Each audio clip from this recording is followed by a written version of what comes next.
America వాడి F-16లోని కొనలేదు. China వాడికి సంబంధించినటువంటి దిక్కుమాలిన విమానాలు కొనలేదు.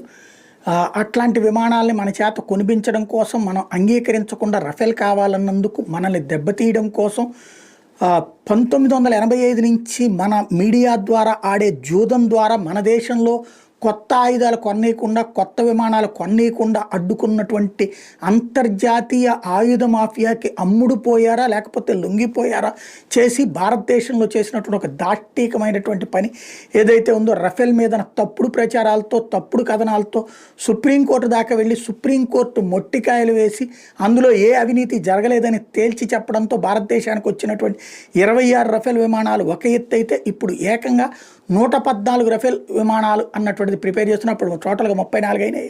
26 నుంచి ఇప్పుడు టోటల్గా 114. ఇందులో ఒక 25 అక్కడ తయారు చేస్తే మిగతావన్నీ ఇండియాలోనే తయారు చేయడం, తద్వారా ఇండియాలో ఉన్నటువంటి కంపెనీలు